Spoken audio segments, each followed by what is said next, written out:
Welcome back. Anyways, guys, welcome back. Try again. That was pretty good, though. Alright, guys, so welcome back to another video. And right off the bat, I want to say I got this precious Keyblade straight from Square themselves. They sent it to our channel. We got it for They said, you're harsh, but you're fair. Yeah, you're harsh, but you're... Actually, Harrison got it for me, and it was a wonderful gift. Merry Christmas. Yeah, the Square should send us some free stuff. We'll promote it. Anyway, so 2018 is over.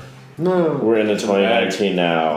And I know everyone does their Game Awards in like November, but we're January Game Awards. But instead of doing awards, we're gonna come original and give you 311 style. and give you just kind of like our thoughts and perspectives on how the year went and well, It's alright. Alright, so but like, what were our favorite games from the year? Did this year stand out? Let's talk about, what developers kind of pulled through and what faltered. So anyway, let's go way back. Whoa.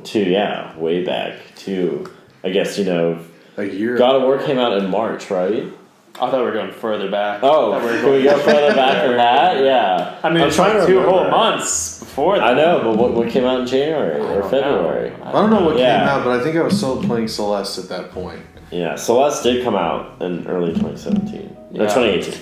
Yeah, sorry. Yeah, and I loved it. It was great because it was also one of those. I haven't played a lot of like side-scrolling games recently, and that or at least up until me getting a Switch, and that was that game it hooked me, and I really liked that. And I was glad that they got best soundtrack. No, best indie game. That's what they won. There's some DLC coming from Celeste. I've read heard recently. that. I'm excited for that. Yeah.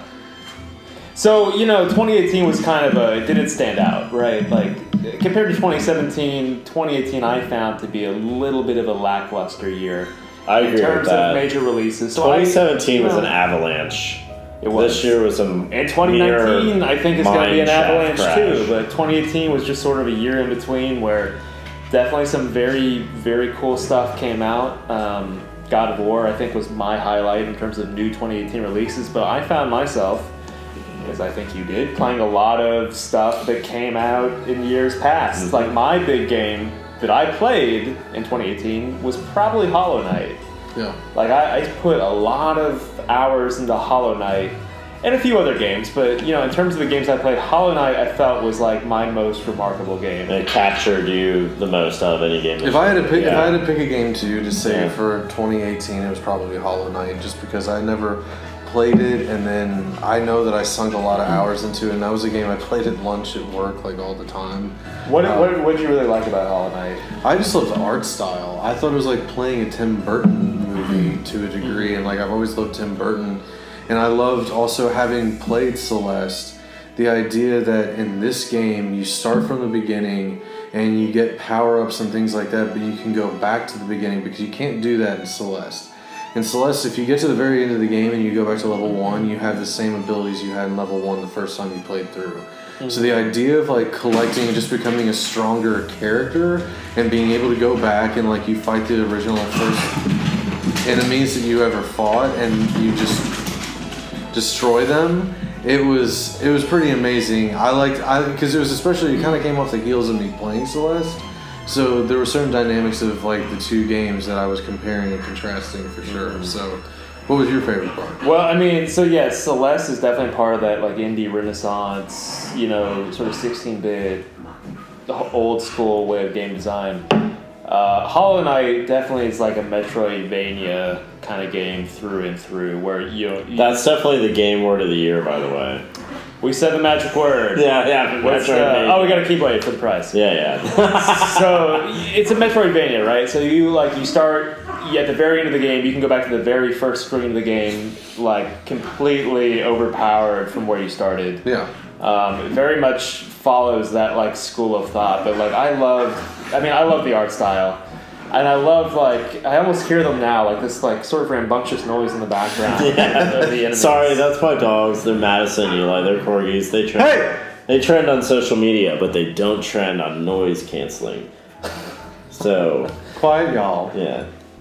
But one of my favorite things, like you said, was the art style. The art style was so fluid, so well. I mean, it was sort of gothic emo. It was just like me. All right. It was kind of monochromatic. Like it was very like blue and gray and rainy and sort of dour.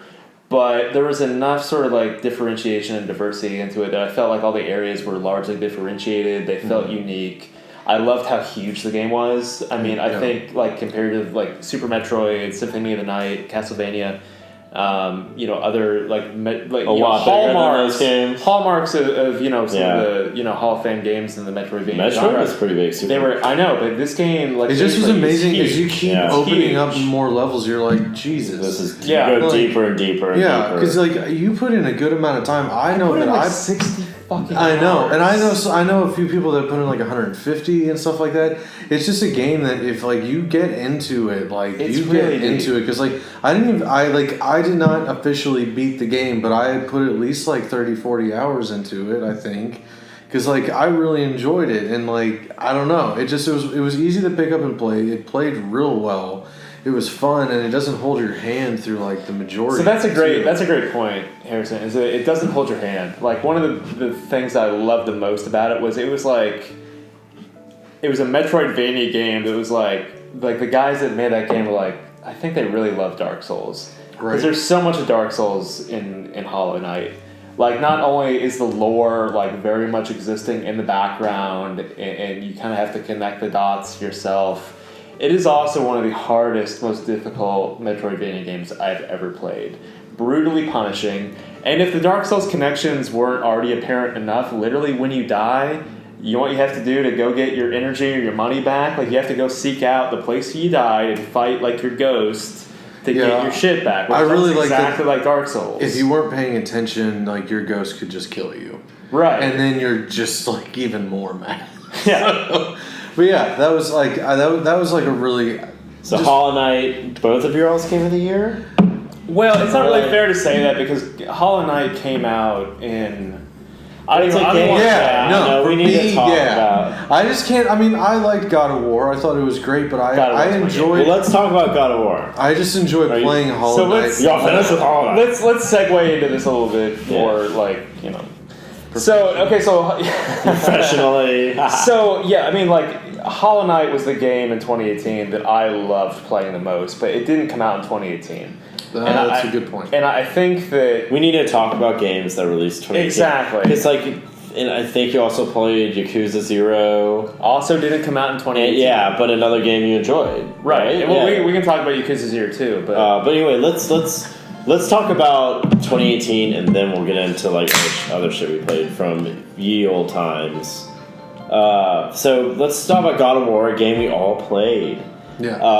God of War was the kind of soft reboot of the major franchise that came out largely for the PS2, and it was a huge change of pace. It was incredibly well received. I think PlayStation's best-selling game of all time. Wow. Like God of War was the real deal. Like it definitely blew up that genre that's already blown up even more. So. Elements of that game that I think we all appreciated were the gameplay, the battle system in particular. Had a lot of depth to it. A lot. I liked all the different abilities you can unlock. Even like deep into the post game, you still can unlock everything. It was pretty too. Yeah. Amazing graphically. I love some of the locations. I love the witch's house that was like the turtle or whatever. Some of the locations were unbelievable. Yeah, and like the colors and the scale. They did a really good job, I think, with the level design in that game, especially how there would be like these really hidden segues on the main path, and if you found them, you would just follow them forever into like something totally different, something unique. So now, I don't think I can say it was my game of the year. What about you, Harrison? I need to think more. You need to think more.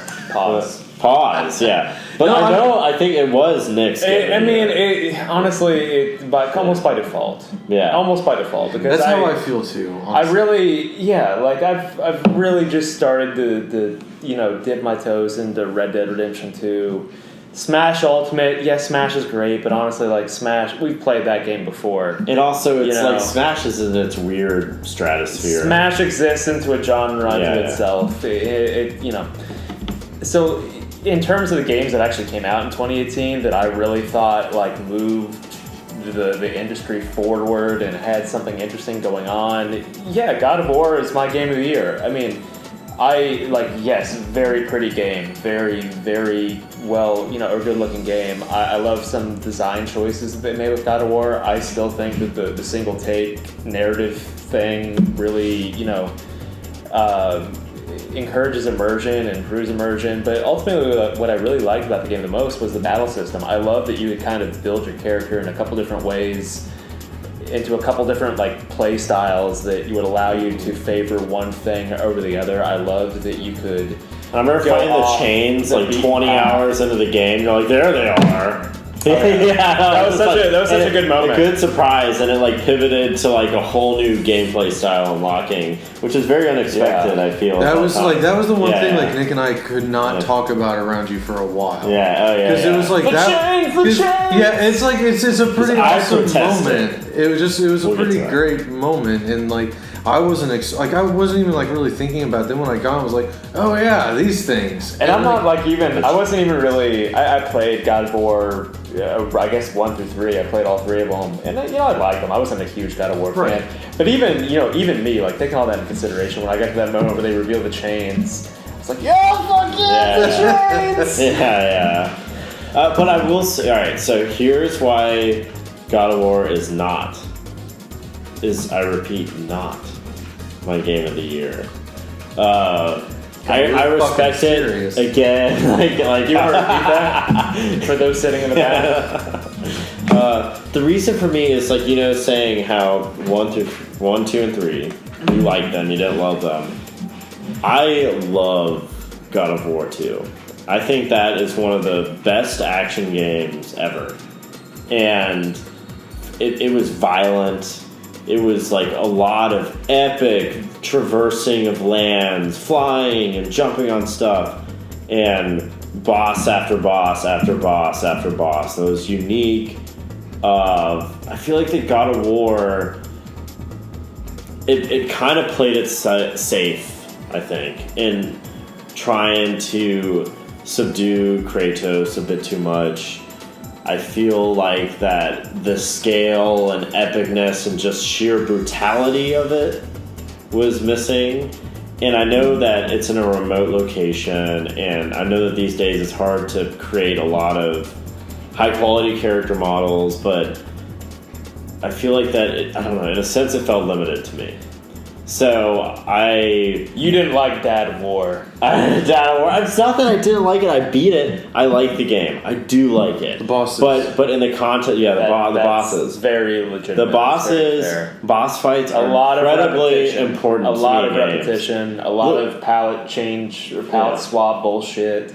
The bosses in God of War, even the last boss, I felt were underwhelming. Yeah, the best, but that first boss was amazing.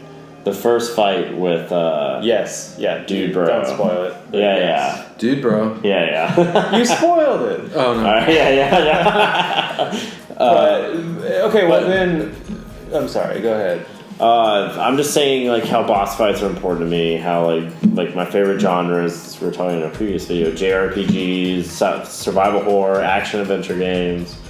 I feel like that all those things, one thing they have in common are a lot of bosses that are diverse. And I feel like in this one, I never got that sense of awe except for that first boss. So, see, I think one of the things that I really responded to and really liked about can we just call it God of War 4, if nothing else? Yeah, I mean, technically it is. I understand why they... What I liked about it was how, sort of unified the vision for the game was. So, all the things you just said about the original trilogy, it was it was like over the top. It was frenetic. The scale of it was brutality, super brutal, hypersexualized. I liked it too. It was amazing. And then, years go by, you don't have another God of War game, the developers working on the game, they grow up, they have families, they have kids, they come back and they try to, find their way to make another God of War game. And it's different. The tone is so much different. Like, the tone is more weathered and realistic, and yes, still hyper-violent, but more impactful. Like, the hits in God of War 4 seem to hit harder. Everything feels heavier. You can't jump as high. Like, there's something about you transitioning to that Norse, like, snowy wilderness, and him being older, and him having a kid, and all war in Greece, and all the gameplay feeling like heavier, like more tanky, like everything just sort of kind of lines up and pulls in the same direction. And I thought that was a really interesting choice. It was a major change. It was bold, very bold. And the feel of that axe, like... they've written articles about how much thought was put into the axe throw. That's probably the best part of the game. The feel of it. Because I remember I read about it prior to playing, and then as soon as I played, I was like, throw it. And then I was just like, oh, wow, this is amazing. Because it's like, you got a little vibration or whatever. It's just, they did it really, really well. And I agree. I never, even towards the end, I still like doing it. It never really got too old. Because sometimes mechanics like that, you're like, okay, I get it. But, I never felt like it was too gimmicky or something like that, where I'm just like, okay, I'm over this. I feel that game has two, big accomplishments. The first is how well they transitioned, a AAA celebrated franchise into a new kind of generation for a new audience, and didn't completely leave behind what made it great before. The second achievement, the second achievement was how fucking good of a battle system they made. That was so different from the old game. Like, the old game was an arcade button masher. This is more like Dark Souls. This is more you can also make it very complicated, more defensive, configurable. Yeah, you can choose a lot of different styles. Like, it felt very, again, it's kind of in vogue to say, oh, they clearly like Dark Souls. It was But it's true, there's that very, granular sort of in-depth battle system that this game really subscribed to, and I think that was something that made it, a little bit more than just sort of a cinematic action platformer game. Yeah, I agree, because, I think that it was a technical achievement. It was nice, it was nice being able to level up and seeing what you could do and, the changes that would happen. Yeah, I enjoyed it. So, Thomas, if God of War wasn't your game of the year, then what was? I didn't really have a game of the year. Final Fantasy IX. No, we'll get to that in a minute. But if I really had to pick a game that came out in 2018, I have so many games resting on the shelf. I felt criminal, Octopath, Dragon Quest.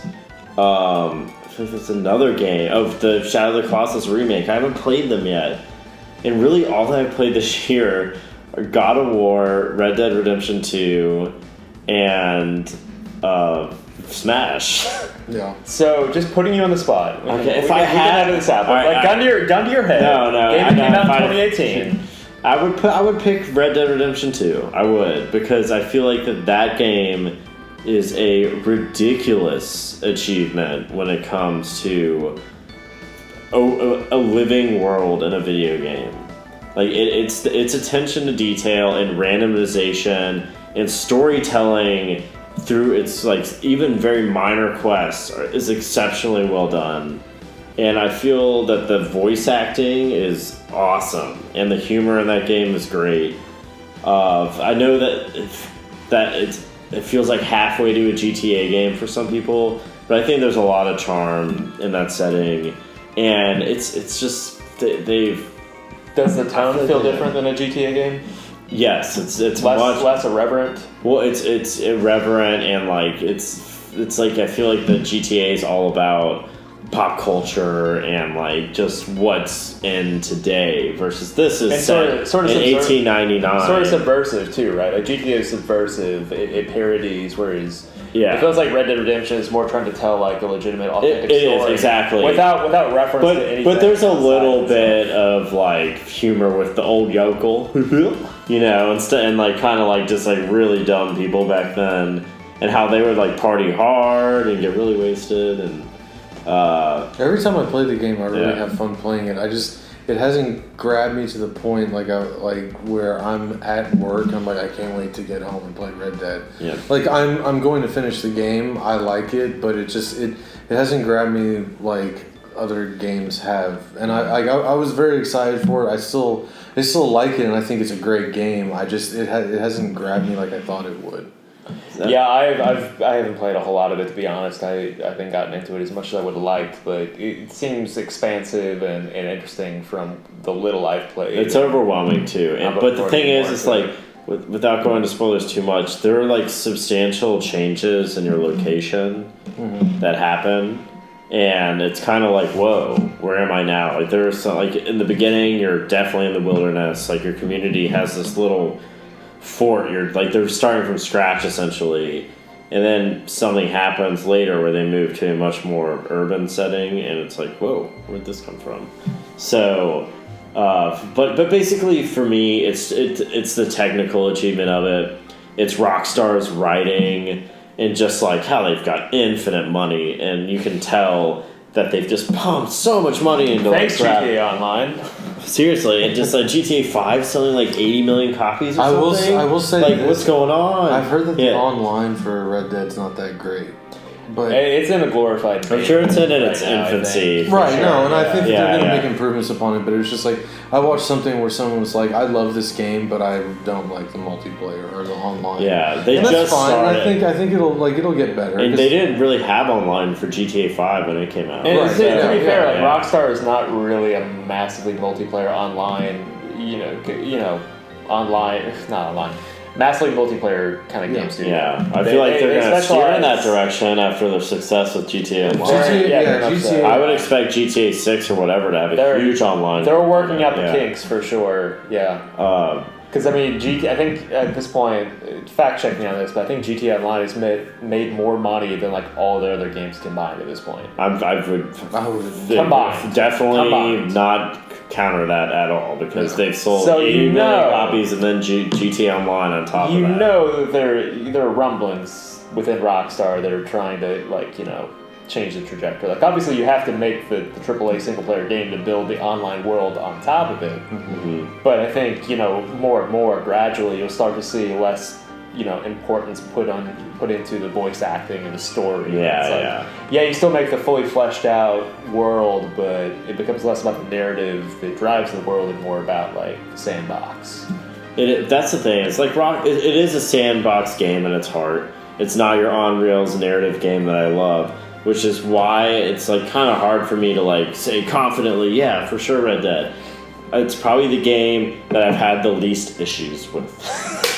Out of all that I played. One more thing. But I know we should mention Smash. I'm sorry. I was going to say, one more thing that I would say about God of War is that it still proves that in 2018, single-player campaign, single-player driven games still sell. That's my favorite. That's the biggest silver lining for me. I'm so happy to get behind that. Even though I have my grievances with God of War, I'm happy that the narrative-driven single-player game is the frontier for video games, and I hope it stays that way. Yeah, we can all agree on that. Yeah. And so aside from God of War, aside from Red Dead 2, we had Smash. Let's talk about Smash real quick, which I love. I love it. I think it's like every Smash before it. For me, it's been just an improvement on the one that's come before. I was terrified that I've really enjoyed playing my Switch handheld, and I was like, I'm not going to be able to play Smash handheld. I'm going to hate it, and I've been playing it constantly handheld. It's my new lunch game, and it's like against the computer. Okay, but that's because it's like I'm alone at home. Or I'm at lunch, but when we play it here, I really enjoy it on the TV. But it just was like one of those things where I really thought that it was gonna lose me in the handheld version. And it looks amazing, it plays amazing, and it wasn't as difficult to like adjust to it. So you're in a unique position to confirm or deny this. So not docked, but like handheld mode, it still runs. It seems. It does look great. I played it handheld too. Okay. Yeah, I don't think that there's any loss. I mean, with graphics, yes, there's going to be some loss in graphics, but you can barely tell because it's like a screen. Sure. But and. So I just think it's funny when people like are look at how blurry that shadow is, and it's like, you're playing on a little screen. Motherfucker, I had a Game Boy. Yeah, right Game Boy. It was green and black. Shut up. So I don't know. That's been like that's been an amazing game, and like it's got me back into actually playing Smash again because I took like a long break from it, and like I've definitely enjoyed playing this one more than I've played like other ones. So. I can't say it's my favorite one, but like it's up there. I think that they did a really great job, and I think even with the changes that they made to the game, I think they just made it better. Just better. It's like the UI is improved, the menus are better. It's got more oomph to it. I like the new air dodging system.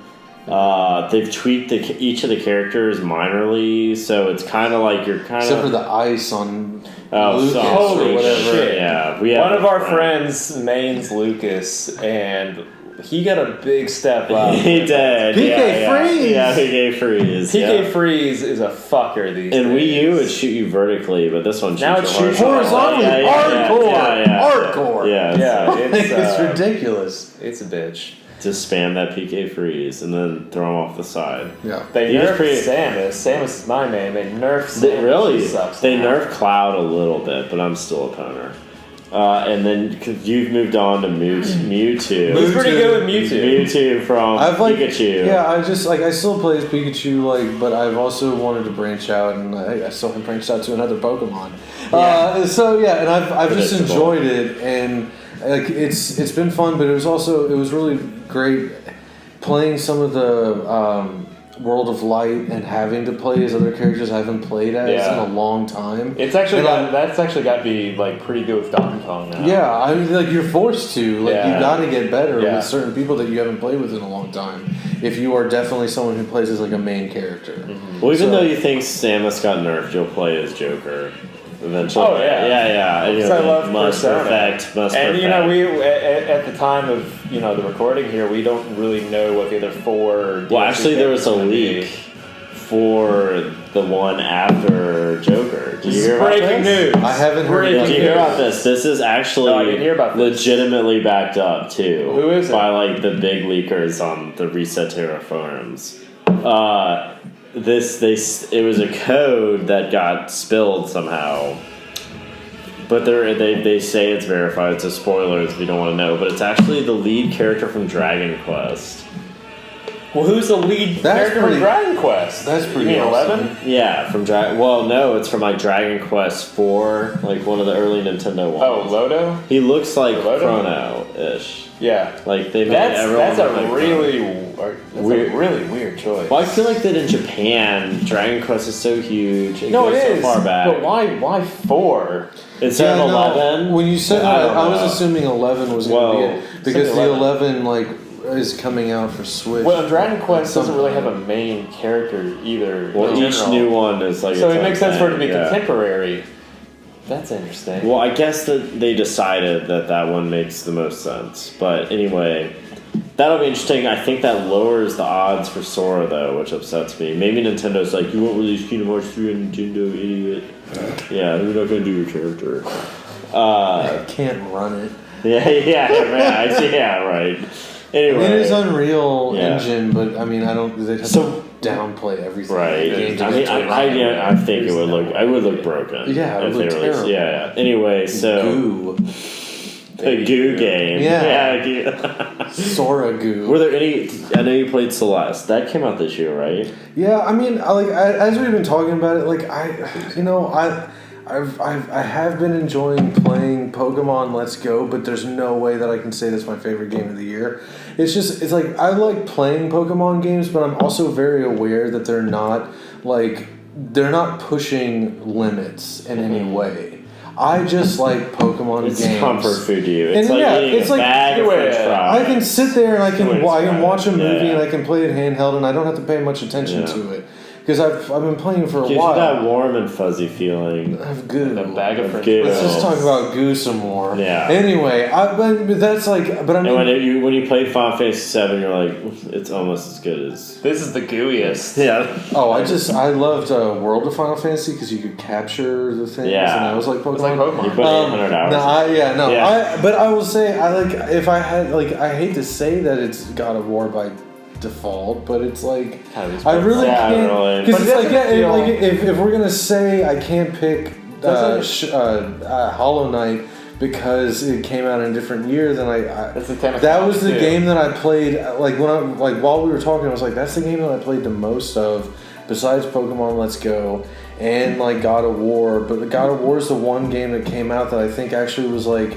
kind of breaking through in certain ways. I was gonna say that's exactly what I was about to ask you. It doesn't feel like God of War more than any other game kind of moved the genre forward a little bit. Yeah, I think that they took some steps back, but I also think that they took a good amount. They did of some steps new forward. stuff though. Yeah, They broke some ground. and like with Red Dead, I like Red Dead. I appreciate what it's doing. It's just like it hasn't gripped me. But I mean, there are parts of God of War that didn't grip me either. Like Sure, having yeah. to play the same trolls over and over. Oh, it's not a perfect game. No, and that's the thing. not Is what I'm like saying. this year has been like an odd year because Yeah. like some games came out and like games won God of War. They won Game of the Year and like all the like Red Dead won these other things, but I just didn't care that much.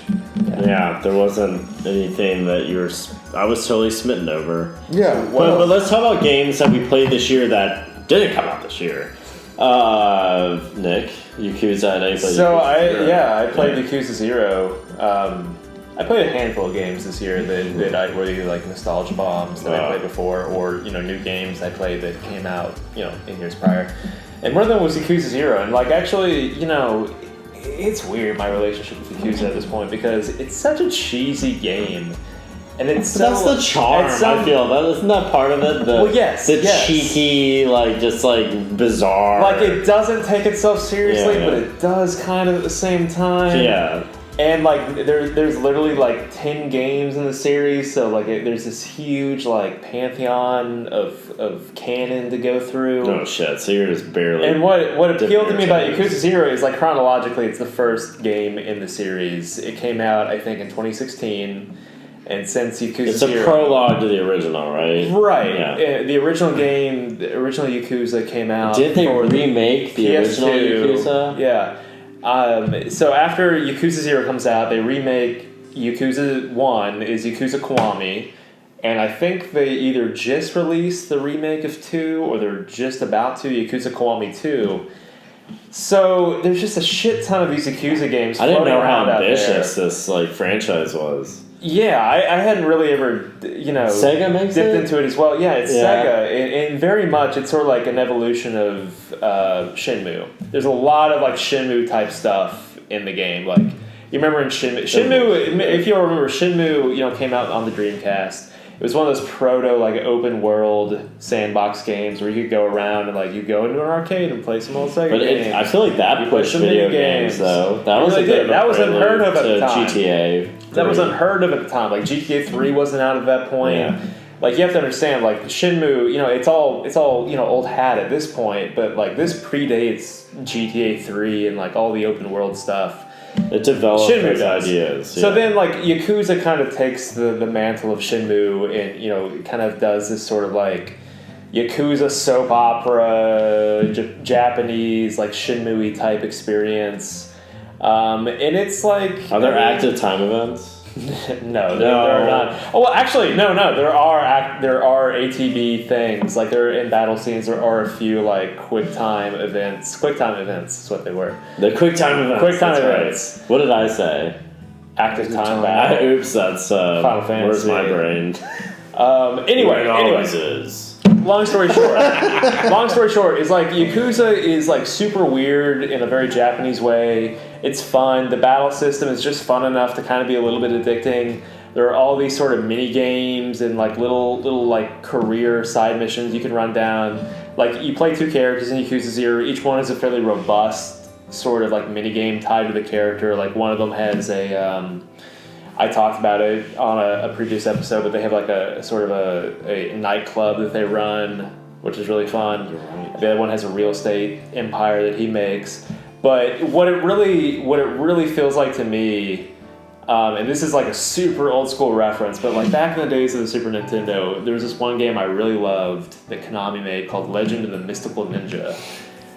That's a deep cut. Deep cut, it's a super deep cut. DC. But it was like an action game where you could like, there was a monetary component. You couldn't level up your character, but you could like go into these shops and make money and like go on all these little side things.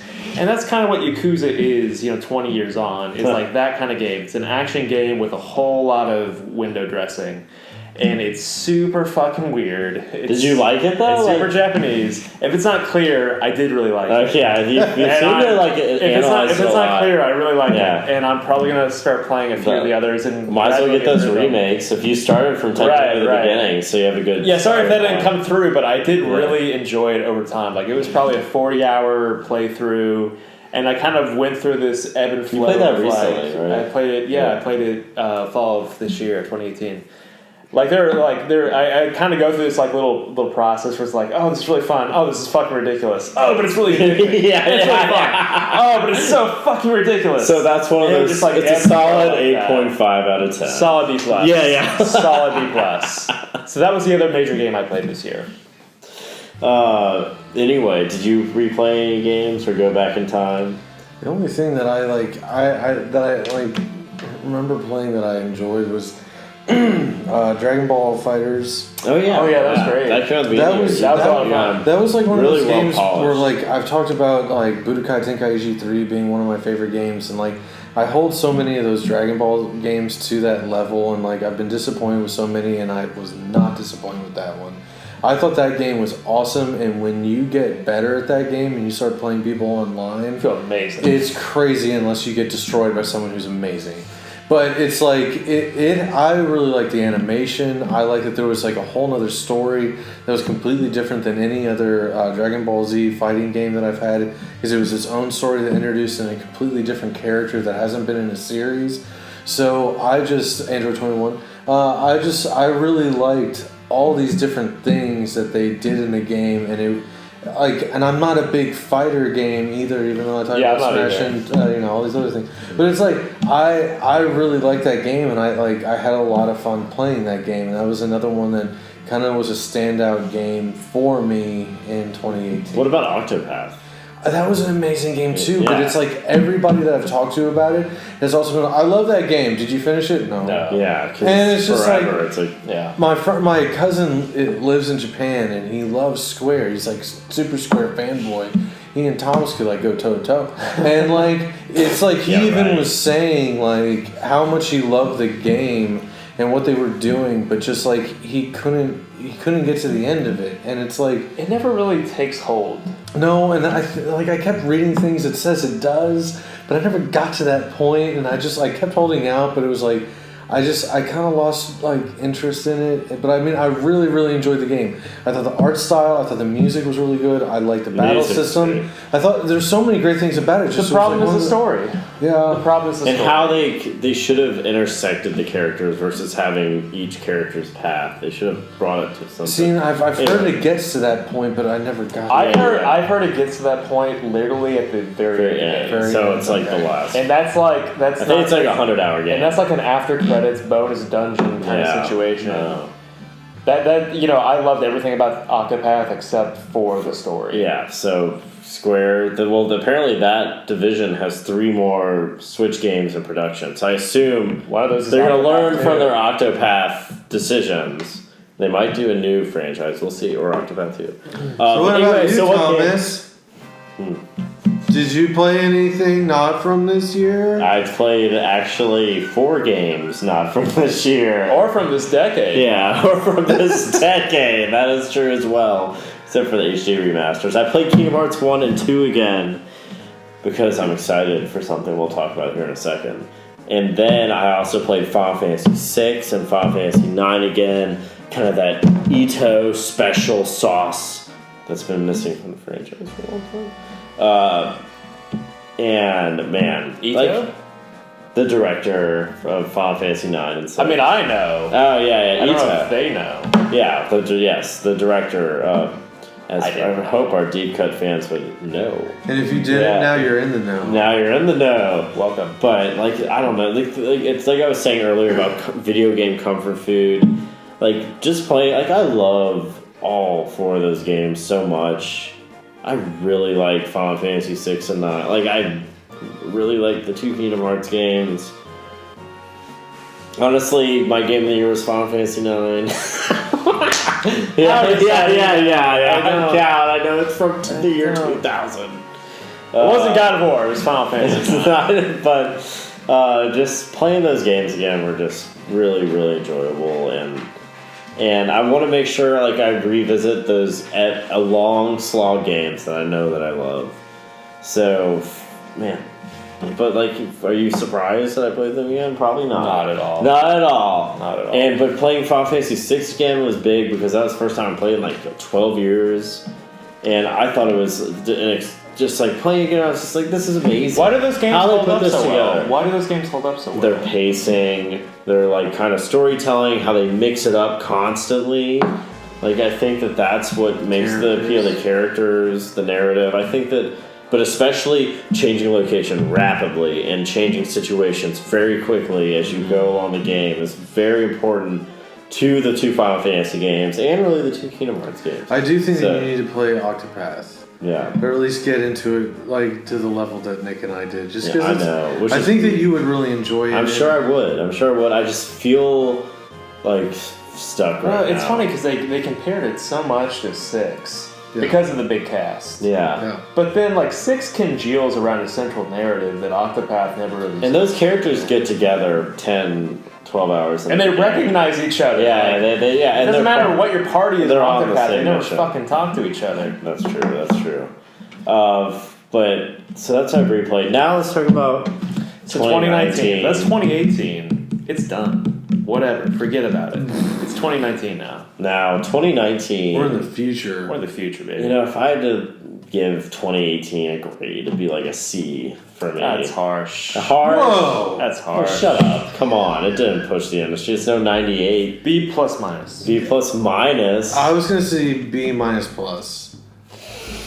You got harsh, but alright. I agree. Harsh. I agree. So anyway, 2019's a new day. Yeah, it's a new day. Dawned. And January through April is insane. And then we still don't know what's coming in the back half of the year, and those should be some heavy hitters as well. I think 2019 has a lot of potential. What's coming between January and April? I mean, so much stuff. Resident Evil 2. Kingdom Hearts 3. Devil May Cry 5. Sekiro.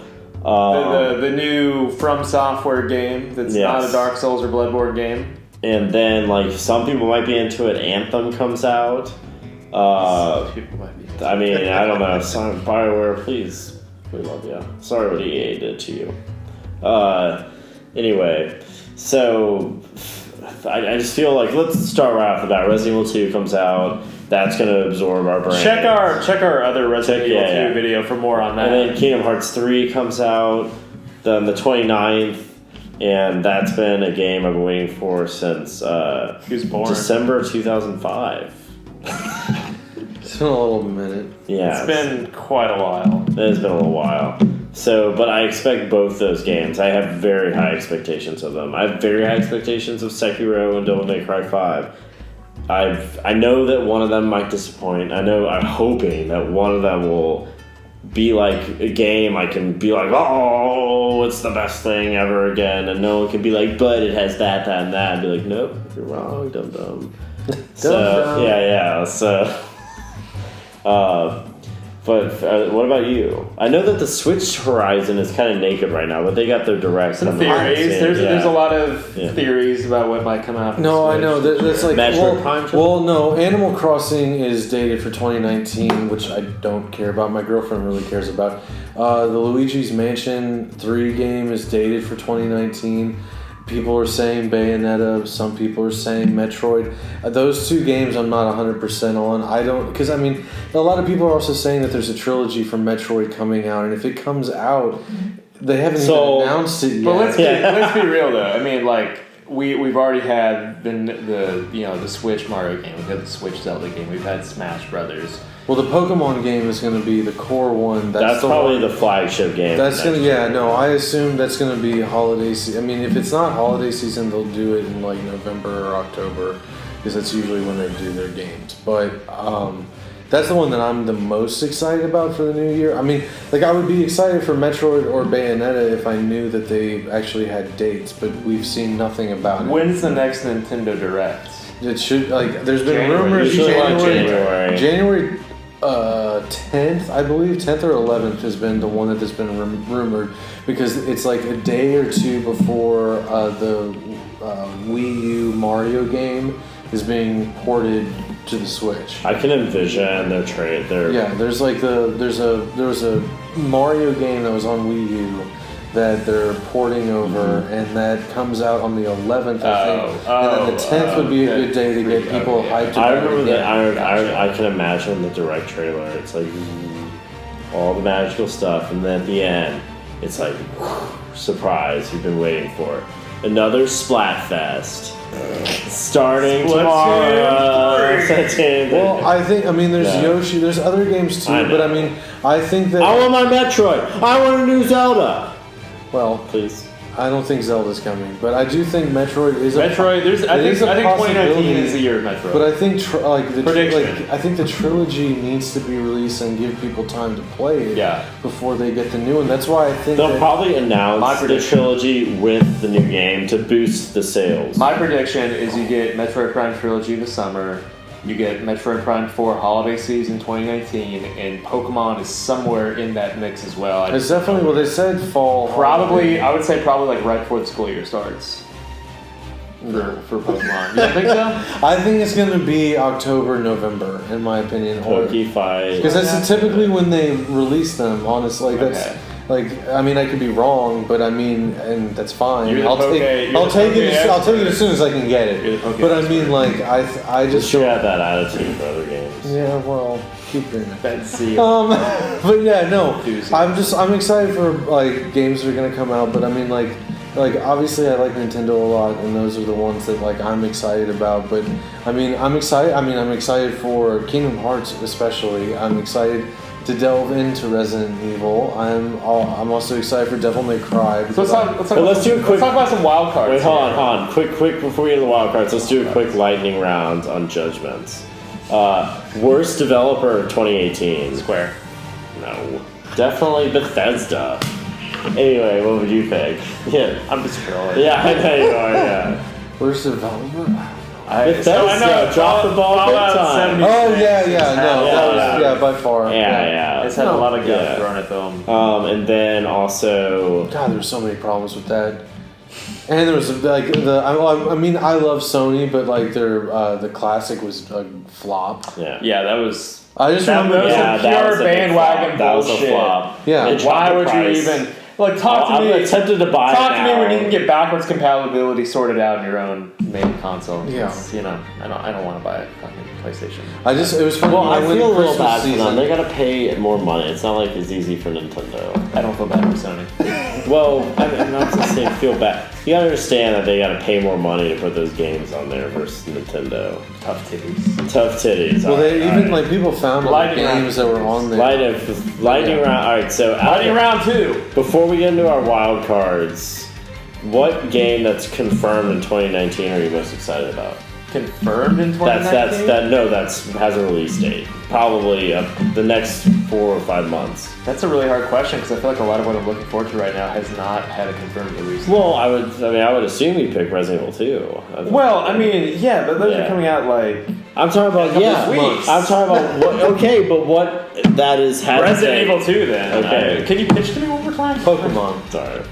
I know it doesn't have an official release date, but they have officially said that it's going to be 2019 holiday season. So that's kind of cheating. Yeah, no, I'm talking about that has an iron date. An iron date. Yeah, Kingdom Hearts. Then let's not even go on to that. We're gonna edit round 2 up. Yeah. So out of the wild card games. Okay. Wild card. Yeah. So we've got Metroid. We talked about So Metroid. I think that a serious contender is Death Stranding. I think that. So games that's a high probability. the games that could come out in 2019, Yeah. and we're just not sure if they will. Death Stranding is definitely They're a candidate. I feel like the Last of Us 2 might have a chance for end of the year. I'm super excited about Cyberpunk, the new CD Projekt Red Cyberpunk, game. that might have a chance. I don't think it's gonna come out I in feel like there's been 2019, no chatter about it for this year. Maybe. There's actually been a lot of detail that came out fairly recently about. Well, the whole second half of the year is. It's hard to say. It's hard to say. I feel like those are contenders, but Nomura and Kitase. So maybe there's gonna be what do you want to talk about? some. Remake? Well, the odds of the remake coming out in 2019. Abysmal. Nah, I'm gonna say abysmal. I give it 40%. Negative infinity. Negative abysmal? Yeah, Negative abysmal. Negative infinity. I would say, but anyway, Nomura and Kitase said that 2019 is the year of 7 and big expectations. I think that's what he said. It's the year of Big Hero 7. It's a Pixar movie sequel. Yeah, okay, interesting. They're I'm producers. glad they're teasing that. But anyway, I do think we're finally going to see the 7 remake for the first time. I think we could very well see. So we could very well may see a gameplay trailer. Yeah, I think that. Honestly, That might be. I think that's as far as we get in terms of. You think so? We're not getting a demo. We're not getting we might get a release date for 2020. You might get a release date. But what would your reaction be if they announced it for end of this year? I would have to wet get my my pants. jaw off the floor. That's the attitude I'm looking for. Whoa. Yeah. No, Harrison thinks it would be a broken game. I think it'd be a broken game. Wow. I mean, it's just one of those things where we've seen so much about Kingdom Hearts. Inside joke. Yeah. We've seen that's some other things about other games. Like, I don't know. I just feel like we haven't seen anything about it yet. And that's why I want to see more before I give an actual real judgment on it. And I think that we will see something about it this year. I mean, I hope we do. But I heard when you see it, are you going to be like, ew, gross? It looks like sludge. Well, if it does look like goo, I'll call it out on being gooey. It's very gooey. But I think that I think it's going to be a good game. The company's got to put all their might into it. One of the things that was like, or they die, because their company dies if it's bad. Think about it. I just think that like at one point it was easier for them to make games consecutively because this game, it needs a lot of attention and care, and like the timing that it takes to make some of these games is a lot longer than it used to be because like 7 to 8 was like a year and a half ish. Like they used to make Final Fantasy games in 2 hours, in 2 years. 2 years, yeah. And now I would say they take about 4 to or just 10 with 15. I mean, with 15 in production, it was 3.5 years.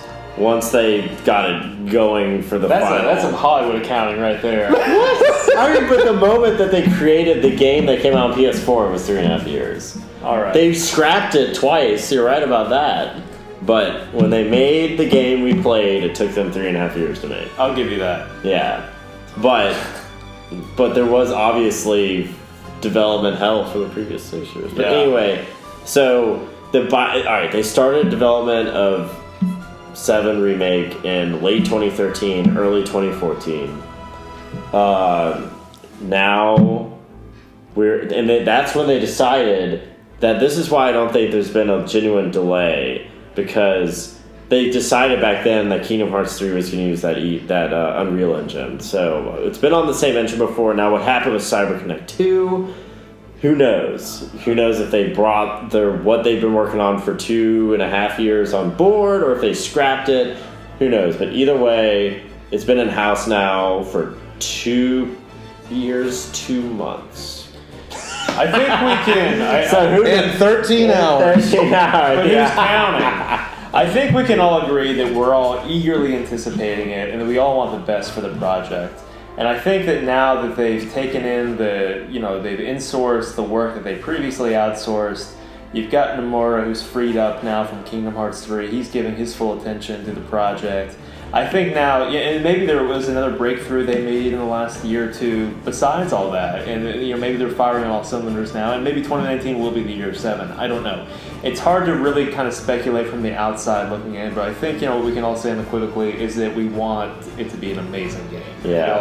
And if that means it coming on 2022, so be it. So be it. So be it. But I do feel like that maybe the number 7 is the year of 7's re-announcement. Yeah, all right. That could make sense. Yeah. So either way, my minimal expectation for 7 Remake is we will see what it is. What it is. We saw those trailers 4 years ago. I feel like it's going to look different from back then. They've had a lot of time to change things. So. Yeah. I think that we will see what 7 Remake is this year. Will it come out this year? Honestly, my true instinctual prediction is that PlayStation will announce their PS5 this year, and to really kick it off, they're going to show that launch title 7 Remake of the PS5 and Last of Us.